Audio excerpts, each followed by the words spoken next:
Is the rice still good or not?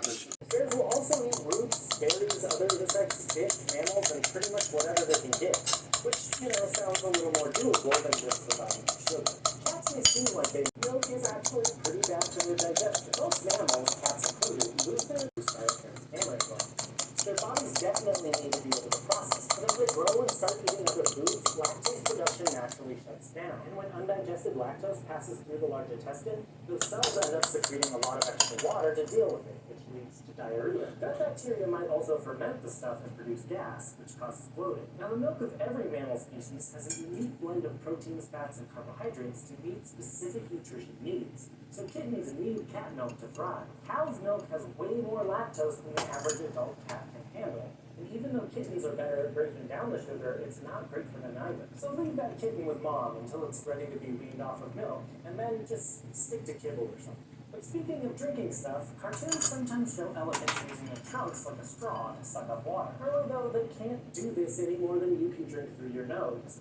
Don't try that, by the way. And that's because an elephant's trunk is the anatomical equivalent of your nose and upper lip. After all, most land-dwelling animals are really just the same body plan, squashed and stretched in different ways over millions of years of evolution. Trunks are basically tubes of muscle tissue and are used for smelling, picking up food, communication, and all sorts of other things. Elephants do use their trunks to drink, but they do it by sucking water part of the way up and then squirting it into their mouth. A typical elephant trunk can hold almost 10 liters of water, so it's a pretty good thirst quencher, or like a huge built-in water gun. The link between carrots and rabbits has an interesting history. It all started with Bugs Bunny, but his habit was inspired by the 1934 film It Happened One Night. Specifically, Clark Gable's quick-talking character munches on a whole carrot during a particularly famous scene involving hitchhiking. So moviegoers would have recognized the reference in the cartoon. But rabbits don't eat root vegetables in the wild. Instead, they mostly go after grasses and weeds, which have lots of long carbohydrates that are all considered kinds of fiber, which is pretty tough to break down. Root veggies like carrots have different carbohydrates. If too much of some kinds of sugars, like small molecules of fructose or certain longer chains like starch, can lead to both tooth and digestive problems. For instance, there's a pouch called the cecum between the intestines. It's home to lots of microbes that break down molecules like fiber that are hard to digest. That broken down stuff gets squeezed into uneaten bread is bad for the environment, too. All those extra sugars floating around in ponds and rivers can provide extra food for microbes, fueling blooms or certain bacteria.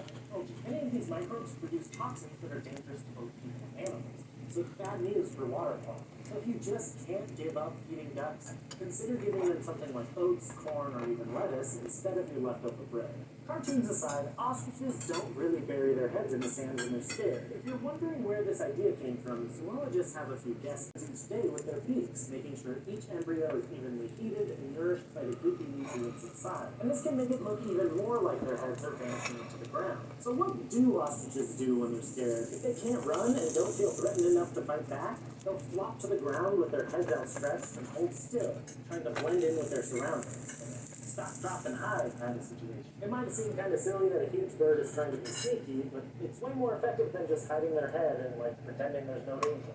Someone has probably warned you that a scared porcupine can launch its quills into the air to fend off an attacker. But as cool as that sounds, it's not true. Porcupine quills are basically modified hairs, so they're sharp, hard, and mostly made of a structural protein called keratin. When a porcupine is freaked out, tiny muscles at the base of each quill cause it to stand upright, like the hairs on your arms when you get goosebumps. A porcupine's first line of defense is just to puff up and rattle its quills to try and scare a threat.